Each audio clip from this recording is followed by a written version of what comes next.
안녕하세요. 박영춘입니다. 오늘 제목은 요거.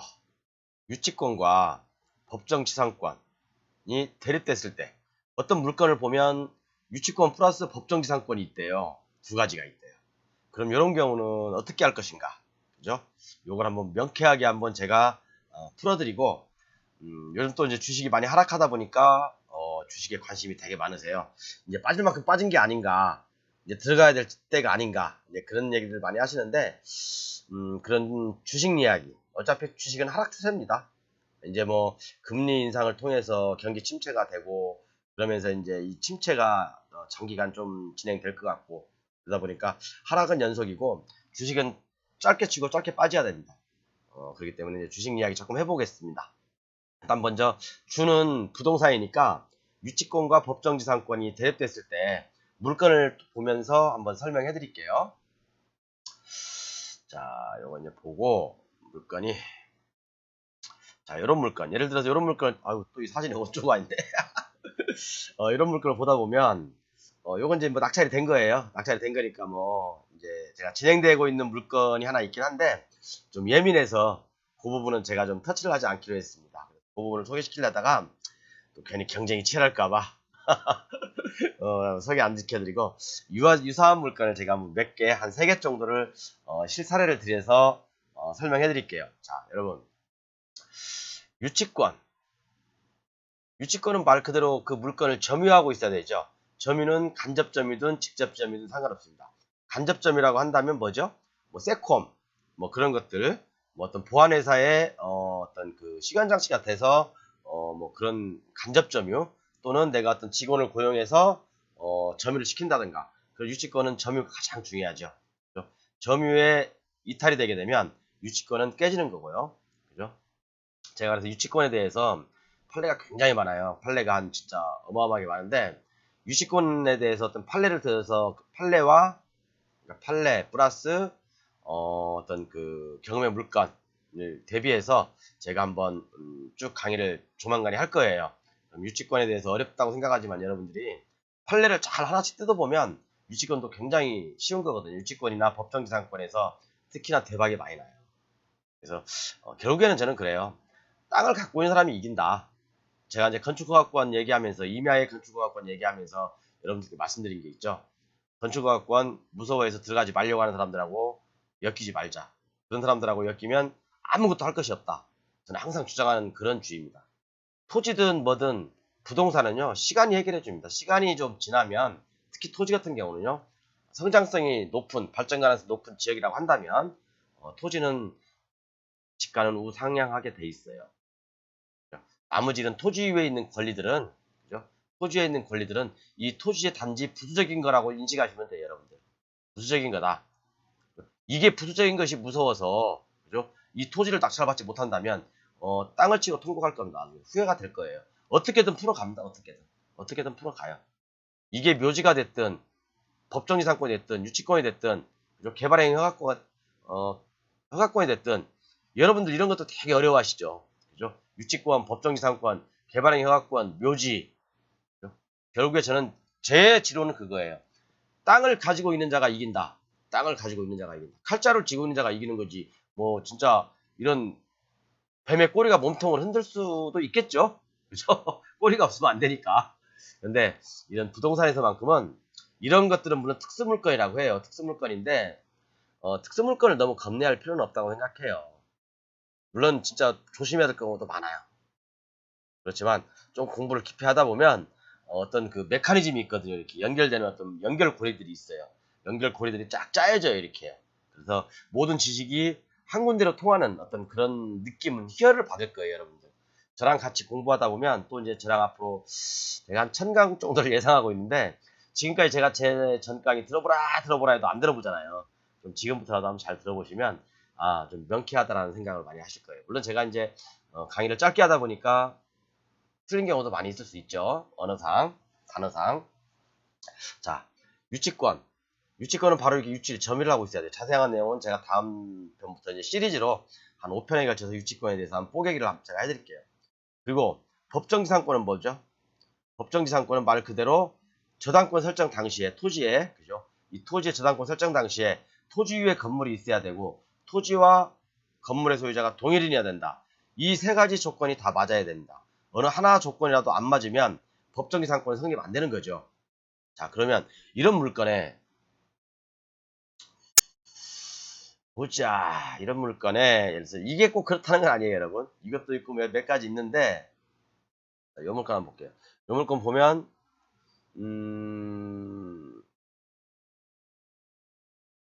뭐 유식권에 대한 내용은 없네? 있나? 여기 있다. 여기 있네요. 유치권 여지 있음, 공사 중인 제시의 건물이 공사대금 및 이렇게 나와 있고요. 그죠? 그 다음에 여기 또 뭐라고 나와 있죠? 법정이상권 성립 여지 불분명 딱 나와 있죠. 자, 이렇게 바로 법정지상권과 그죠? 법정지상권과 유치권이 함께 공존하고 있는 거예요. 어떻게 보면 이런 것들이 잘만 풀어가면 대박인 경우가 많아요. 제가 화성에 있는 어떤 물건도 대박을 친 경우도 있지만 이렇게 법정지상권과 유치권이 결합되어 있는 것들. 그런데 여러분 법정지상권하고 유치권하고 어떤 게 먼저일까요? 유치권을 주장하려면 어떤 물건이 있어야 하잖아요. 타인의 물건 또는 유가증권에 대해서 생긴 채권에 대해서 그죠? 법조문이 그래요. 타인의 물건 또는 유가증권에 대해 생긴 채권에 대해서 어쩌고저쩌고 저 잘 몰라요. 공부한 지 하루 돼가지고 어찌됐든 타인의 물건이어야 돼요. 내 물건에 내 자전거에 내가 유치권을 행사한다는 거 이런 것은 바보죠, 바보. 내 물건에 내 물건인데 왜 유치권을 행사해? 그죠? 타인의 물건이어야 돼요. 타인의 물건. 타인의 물건을 점유를 해야 돼요. 점유를. 이게 바로 유치권이거든요. 자, 그러면 유치권을 행사하려면 타인의 물건 제가 적어볼게요. 타인의 물건이잖아요. 타인의 물건이 있어야 한다는 거예요. 물건. 그죠? 물건이 없으면 유치권을 형성할 유치권을 주장할 수 없겠죠. 그죠? 물건이 없으면 물건이 없는데 내가 유치권 주장해? 말도 안 되는 얘기잖아요. 물건이 있어야 한다는 얘기죠. 건물이 있어야 한다는 얘기죠. 그죠? 자, 그러면 건물이 만약에 이게 좀 더 깊이 들어갑시다. 이 물건 또는 건물이 무효인 건물이다. 권리가 없는 건물이다. 그죠? 때려 부숴야 될 건물이다. 그럼 유치권이 성립될까요? 중요하니까 잘 이해해 보시죠. 여러분, 이 건물이 하나 있어. 근데 어떤 사람이 유치권을 주장하고 있어. 아까도 말한 대로. 유치권을 주장하고 있어. 그런데 이 건물은 원인 무효의 건물로서, 그죠? 원인 무효의 건물로서 때려 부숴야 돼. 철거 유기에 있는 건물이에요. 철거 유기에 있는 건물이다. 그러면 이 유치권은 성립될까요? 물건이 없는데? 그냥 뭐 공기방울, 산소, 수소 거기다 내가 유치권을 형성해? 주장해요? 그건 말도 안 되는 거잖아요. 그죠? 건물도 없고 뭐 O2, CO2 막 그런데 막 공기에다 대고 유치권을 주장할 수는 없는 거잖아요. 그렇기 때문에 자, 유치권과 법정지상권이 양립했을 때는요. 법정지상권이 성립하지 않으면 유치권도 성립 안 납니다. 이해 가셨죠? 여러분들 공부하면서 물론 제가 나중에 이제 차후에 제 강의 중에 이런 것들은 공개하지 말아야 되겠다라고 하는 것들은 이제 지울 거예요. 이제 비공개를 할 거거든요. 한번 저하고 같이 하실 분들은 좀 좋아요, 구독도 좀 많이 눌러주시고 물론 구독자가 한 4,000명 많이 늘어났어요. 4,100명 뭐 하루에 한 10명 정도 늘어나는 것 같아요. 기하급수적으로. 그러니까 한번 좀 눌러주시고요. 그러다 보니까 자 정리해 볼게요, 여러분. 자 여기에 보시면 이 물건 보면 법정지상권 성립 여부 불분명 또 유치권 여지 있음 딱 두 개 나와 있잖아요. 자 법적인 조문 또 판례를 제가 종합해서 말씀드리는 겁니다. 자 유치권을 주장하려면 법조문이 그거예요. 타인의 물건 플러스 또는 유가증권이죠. 유가증권 빼고 자 타인의 물건이 있어야 한다는 거죠. 물건이 뭐예요? 뭐 자전거가 될 수도 있고 그죠? 뭐 어떤 다른 자동차가 될 수도 있고 아니면 건물이 될 수도 있다는 얘기죠. 자 그럼 우리는 부동산이니까 건물을 얘기해 볼게요. 자 타인의 물건 유가증권을 점유한 자는 자 타인의 물건이죠. 내 물건 안 된다고 했죠. 자 그러면 이 물건이 없으면 물건에 대한 거니까 물건이 없으면 유치권도 주장이 안 되겠죠. 자 그럼 만약에 이 건물이 유치권 플러스 법정지상권이 성립 여지가 있어요. 그러면 법정지상권이 성립 안 되면 이 건물을 철거해야 되겠죠. 철거. 그러면 철거 위기에 놓여 있는데 이 철거 위기에 놓여 있는 건물의 유치권을 주장한다? 이것은 유치권 성립 안 되는 거죠.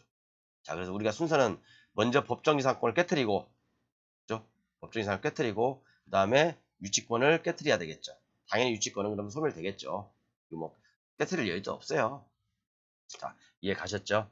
자, 이렇게 법정지상권과 유치권이 경합되는 물건들, 우리가 좀 잘 보면, 대박을 날 경우가 많아요. 이제 이런 강의를 제가 좀 몇 번 하다 보니까 이제 사람들이 많이 안 와봐요. 전화들이 많이 오세요. 그렇지만 이런 물건을 들어갈 때는 뭐 어떤 전문가의 조력을 받아야 되기 때문에 제가 여기까지 공개해드려도 여러분들께는 큰 도움이 될 거예요. 자, 그러면 다른 물건 한번 볼게요.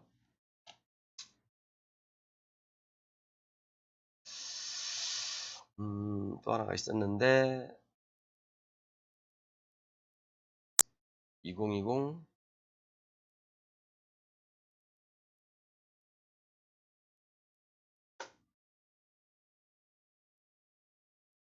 똑같은 물건이네. 16449.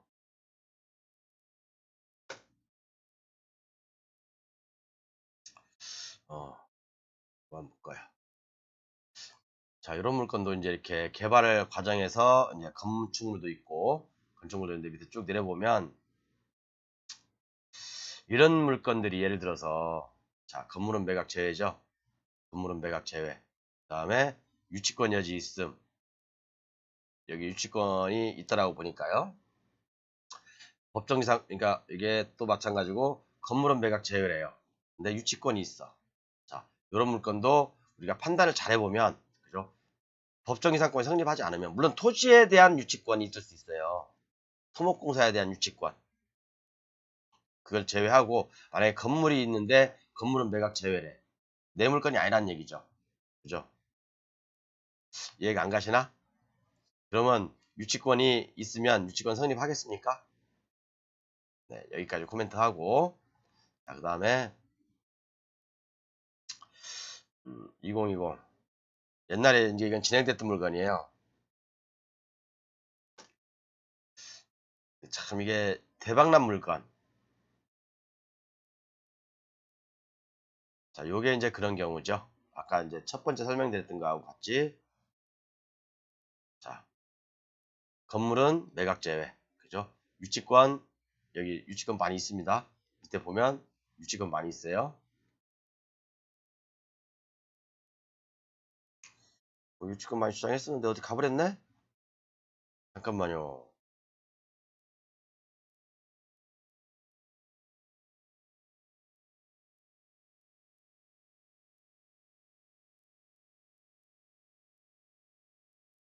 어쨌든 이 물건도 밑에 있어요. 찾아보세요, 여러분들께서. 이 물건도 역시 유치권, 그죠? 유치권 플러스 법정지상권이에요, 그죠? 근데 건물은 매각제예요. 건물은 매각제. 나는 토지만 낙찰받는 거예요. 자, 그럼 건물이 법정지상권 성립하지 않으면 법정지상권 성립하지 않으면 유치권 인정되겠습니까? 안 되죠? 안 되잖아요. 제가 아까 그 논리를 그죠? 연결고리를 제가 설명드렸잖아요. 연결고리를. 이해 가시죠?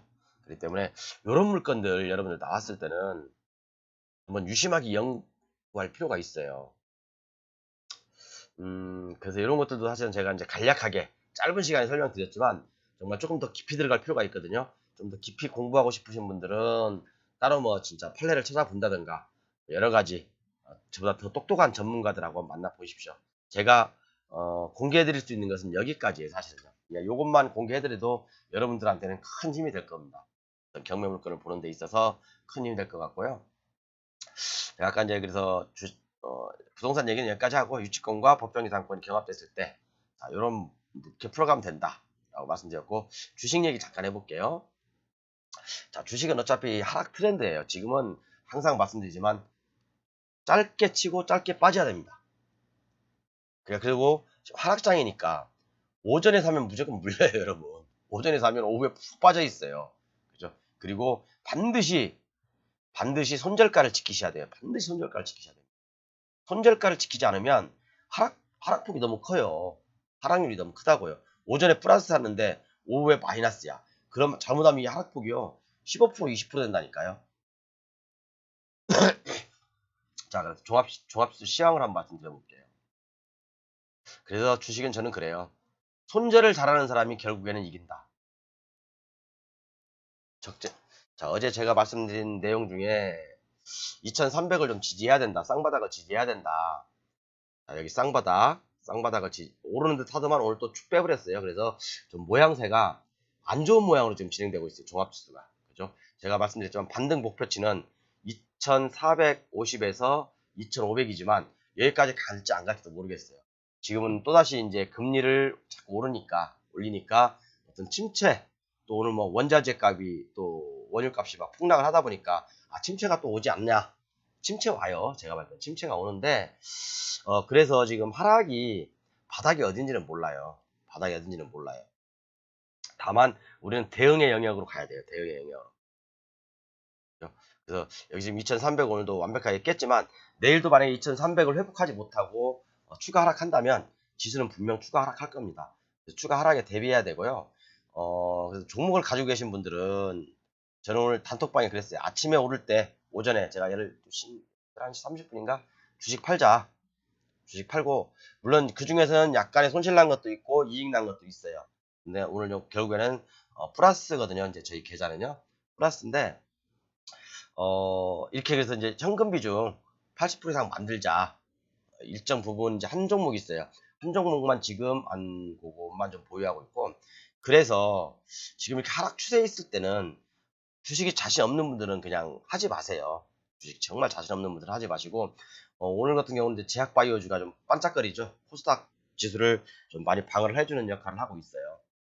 코스닥 이제 제약바이오를 많이 방어해주는 역할을 하고 있으니까 제약바이오에 좀 관심을 가져보시고 그렇지만 그것도 또 언제 끊길지도 몰라요.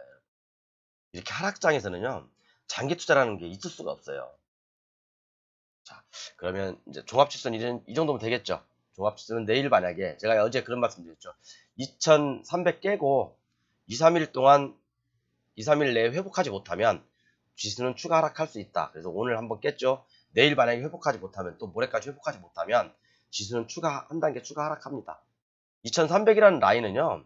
저항선 지지선이 아니에요. 단지 우리가 2300, 2200, 2000 그런 것들은 심리적인 지지선일 뿐이라고요.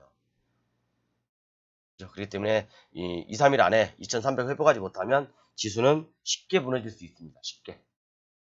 종목을 한 몇 가지 한번 볼게요. 뭘 봐야 되나? ABL 바이오. 지금 장은 요 종목은 상당히 저희들은 여기서 이제 손절하고 나왔지만 여기서 이제 팔고 여기서 손절하고 그리고 이제 다시 이렇게 추세선 요걸로 눌러야 되겠다. 추세선 깨지 않고 지금 진행하고 있죠. 제가 이 추세선을 종가상 깨면 매도하라고 했죠. 근데 추세선을 안 깼죠. 여기서요. 추세선을 안 깼죠. 추세선 지지하고 다시 반등. 그러면 만약에 지수가 밀리면 제 차 밀릴 수도 있고 지수가 오르면 같이 오를 수도 있겠죠. 그렇지만 지수가 밀리면 이 추세선 맞는지 추세선에서 양선을 그리는지 확인하고 이런 것들은 매수에 가담하면 돼요. 섣불리 아침에 플러스 뿡 떴다고 해서 또 따라가면 100% 물립니다. 여러분. 그렇게 하지 마시고 항상 이 추세선을 제가 긁어놓은 이 추세선 있죠. 이 추세선 24,000원 근처가 되겠네요. 24,000원 근처. 여기를 지지하는 지역 확인하고 매수에 가담하자. 깨면 매도입니다. 종가상으로. 그 다음에 이제 원전 관련주에 대해서 이제 관심이 많으신가 본데, 저는 사실은 우진을 오늘 제가 저 아는 지인하고 사실 여기에 몰빵했었어요. 우진에 몰빵했거든요. 몰빵하면 안 되는데, 몰빵을 해서 아침에 제가 오늘 운동을 했어요. 요날 이 추세선 지지하는 거 보고 양선 나오는 거 보고 몰빵을 했거든요. 몰빵. 근데 오늘 12,000원대에서 팔고 나왔어요. 11,300원인데 제 매수가가 오늘 11,950원, 12,050원 이 사이에서 팔았습니다. 그래서 수익이 좀 짭짤합니다. 근데 다 팔지는 않았어요.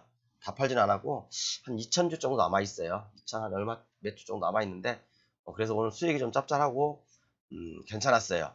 이게 종합지수가 빠지고 있는데도. 근데 요 종목을 제가 왜 안 팔았냐면 원전 관련주에 뉴스가 나왔죠. 그러면서 오늘 어제 다 이제 악재에 사고 호재에 팔아라는 말이 맞는 것 같아요. 그죠?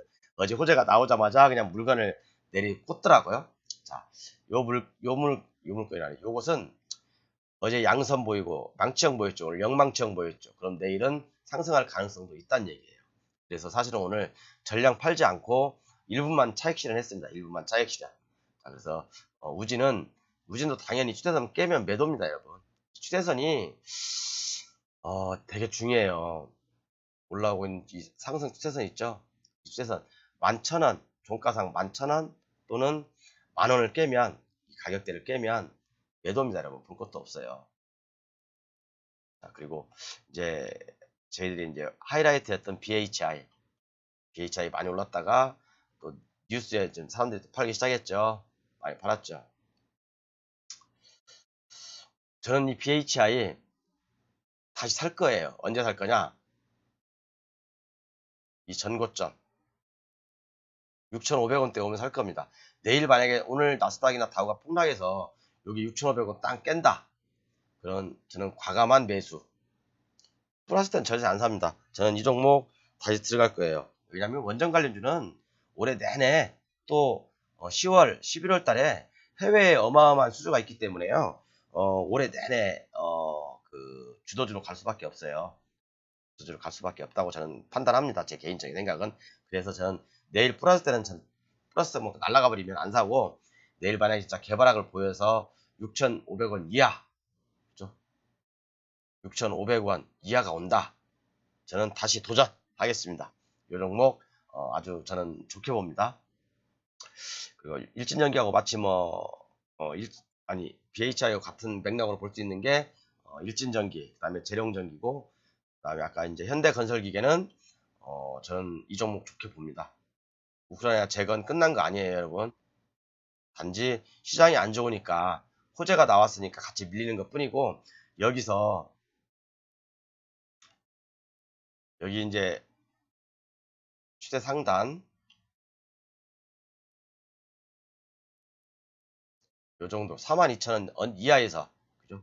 저는 이 종목도 42,000원 이하에서 한번 도전해 볼 겁니다. 만약에 빠지면 도전하고, 그렇지 않으면 플러스는 안 삽니다. 저는 원래 주식을 플러스 때는 절대 안 사요. 마이너스 때는 항상 사요. 째려보고 있다가 마이너스 때 삽니다. 플러스 사면 무조건 당하게 돼 있어요. 그래서 지금 관심 보고 있는 종목 사지는 않아요. 그러니까 일부 지금 어제 매수한 우진이라는 종목 조금 가지고 있고, 오늘 좀 차익 실현 좀 했고요.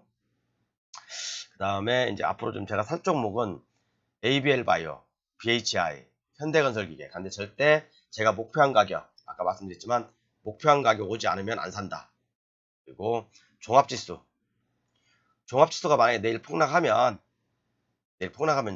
안 살 겁니다. 내일 폭락해도요. 왜 그러냐면 종합지수가 내일 2,300을 완벽하게 깨고 더 막 50%, 60%더 추가 하락하잖아요. 그 다음날 살 거예요. 그 다음날. 내일은 정말 손가락을 딱 기부스하고 만약에 지수가 폭락한다. 그럼 안 살 겁니다. 2,300, 2, 3일 동안 2,300포인트를 회복하는지 안 하는지 그걸 유심히 쳐다보고 있겠습니다. 그렇지만 지금은 주식 비중 20% 정도. 나머지 다 현금을 갖고 있어야 돼요.